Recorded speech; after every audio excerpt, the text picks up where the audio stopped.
Today's show is brought to you by DraftKings. As y'all can see in the bottom of the screen, shout out to them. You know, the top rated sports booking app. And we rocks with them in a big time way, man, because they are safe, they are secure, but more importantly, they are reliable. And for all those people that are trying to get into this thing or starting to get into this thing, man, that we like to call sports booking, you know, sports betting and stuff like that, make sure you download the app, DraftKings Sportsbook. And when you download that app, it's going to have a time where you can make your first wager, right? Well, when you're making that first wager of a minimum of $5, if you use the promo code MOATS, you will also receive an additional $200 in free money for your bets. All right. It's a simple concept. Put in 5, use the promo code, get an extra $200. I kind of like that deal, Deke. I don't know about you, but it seems pretty legit to me. All right. But either way, it's a dope concept. Now, I also understand on the contrary that sometimes when we start having a little fun, we overdo it. Sometimes we might create an issue. Maybe even a gambling problem. Might even need some crisis counseling, referral services. I mean, if that is the case. Yeah. See, that's a number that you could dial. For my New Yorkers, you got a number you could text. But for the rest of y'all in the room, wherever you're at right now, I want you to listen real closely. I said if you need some services, the number you should call is 1-800-GAMBLER. I said 1-800-GAMBLER. Do you want to talk about Canada? Sure. How you feel? The play calling was fine until it wasn't. And when it wasn't was when we are getting down by double digits and Josh Allen is carving up our defense. I think at that point it might have been like 17-3. Yeah. And we do run, pass. And then next series we do it again. Run, pass. Mm-hmm. And then after that, I don't know how we can really judge the play calling because in the second half we're going up against. Mm-hmm. Was it? How much was the Bills playing their starters in terms of defense throughout the second half? But Yeah. either way, they're playing prevent defense. Yeah. So I don't know how much we can grade the play calling in the second half. I thought it was fine initially, the first 3 or 4 series, and then the run, pass, then the run, pass, and then I got pissed. Yeah. All right. So a couple things. First off, in terms of that Bills defense in the second half, you got to remember they were without a ton of their starters already. So that technically was like that third tier for them. Because remember, Kyrie Elam isn't even a starter up there. He's starting right now because of some of the injuries that they have up there. When we talk about their safeties, DeMar Hamlin, he's not a starter up there. You know what I mean? But he was starting there yesterday. And then they pulled him out. Think about that later in the game. So that's kind of the tier of, you know, what they were doing defensively and stuff like that. But in terms of Matt Canada, man, you put it, same way I was going to say it, but just different wording. I was going to say I thought that it started off really good.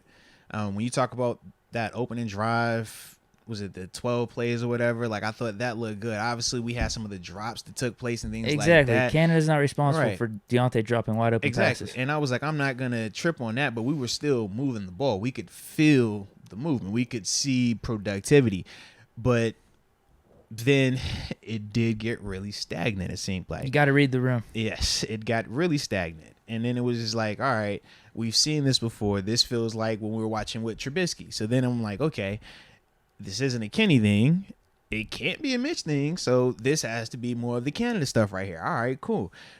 But then, like you said, towards the end of the game, then it starts to pick up. And I'm like, yo, the Bills are playing a prevent. I'm like, they're not about to do anything to give up anything deep. So I know when people were talking about, I guess, like the passing charts and stuff like that in terms of where they were targeted and how nothing was over 20. I think it was like maybe 2 or 3 passes targeted over 20. I'm like, you got to realize, man, once the Bills got up like that and we started to look a little bit conservative as well, once we finally decided, hey, we're going to throw it a little bit more and the Bills kind of backed off, they just went to the same defense that the Browns did in the postseason, that playoff game we talked about, what was that, in 2020, I think it was? Where basically it was like, all right, they're up big. They're going to allow you to just get yardage, but keep the lid on the defense, make you use up clock. And that's what the Bills did. So, once again, when you're talking about trying to evaluate Canada in that context, it's like, nah. But the problem is it keeps happening, right, in terms of his inconsistencies as well, in terms of him at times just not having a feel for the flow, a feel for when to be aggressive, a feel for when to take Najee's shots. doing jack shit. Like, our O-line's not blocking for the run game. Let's not do run our first 2 downs. Pickett's playing pretty good right now. Because when you do, let him sling it. Because when you keep running the ball and it's like that, and he does get as predictable as it was yesterday, for a D coordinator like Leslie Frazier, that becomes easy. It becomes easy to just say, all right, well, hey, man, we'll run blitz him on this down. We'll sit and just bring an extra guy into the box right here, and now we'll get crazy exotic on third down because we know it's going to be 3rd and 8. We know we're going to get 3rd and 9. And that was kind of, what you deal with. But once again, for Matt Canada, the big thing that I keep questioning with him is just his overall flow, his overall feeling. Remember, as I told you this analogy before, it's like, I can give you Dick LeBeau's playbook right now. You can have it right now. And you can go out there and call the game. And you're not going to be close to doing it to the way that Dick LeBeau could, because you're not going to understand the flow of when to call this, the strengths and weaknesses of, hey, anticipating, hey, they're going to go here right now. Hey, it's 3rd and this. Leslie Frazier likes to blitz from the weak side. All right, cool, bet. So this is what we need to call right now. Like, that's going to be the difference. And at times when I watch Matt Canada, sometimes I'm like, okay, I can highlight him doing that. And I'm like, oh, that's a good thing. But then other times you watch him and just like, bro, like, you're not picking up on that, man? Like, what's happening right here? So, big question mark still on him, man. But I don't anticipate the team moving on from him in season for a couple of reasons. Take me a sec. I could see maybe the bye if it's more of the same for the next, 3 or 4 weeks. But this is what I mean. It goes back to what we even said 2-3 weeks ago. I'm with you. I just don't see the Steelers making that drastic of a change in season. And it's for a couple of reasons. First off, let's talk about teams that make big changes like coordinators or head coaching fires in season. Panthers just made one, right? Yeah. Are the Panthers a team that's still trying to compete this year? Or have they already officially punted and we're like, yo, y'all getting ready for the draft and y'all going to try to figure out who y'all going to hire next year, right? That's kind of their approach. Typically with teams that do make those type of moves, that usually is their approach. The Steelers have never done that or in our recent history because we always feel like we're in it. Whether we're starting slow or starting fast, we always feel like we're in this thing. So that's the first reason why I don't anticipate any type of change like that in terms of a firing of Matt Canada. The second thing is this, man. From personal experiences as well, I've seen D coordinator switched in season. Did not produce any more success. I've seen offensive coordinators switched in season and it did not produce any type of success. Personally, when I was in Buffalo, we switched DCs. We had a George Edwards who was a 3-4 guy. Dave Wannstedt, former head coach, right? A lot of success, big name 4-3 guy. We switched middle of the season because, weren't playing as well as we like to be, desperate. And then we ran into this issue of, well, everything that we've practiced, everything that we've combed through to learn all the details and the nuance was for this guy's philosophy and what he wanted and how he was teaching and how he was directing us. Now, in season, you want me to forget all of these teachings, all of these concepts, all the hours we put in, getting every minute detail, every communication out, and now do a hard reset and learn your new way, even if you are Dave Wannstedt. And it was cool the next year, but that was after we had a full offseason with them.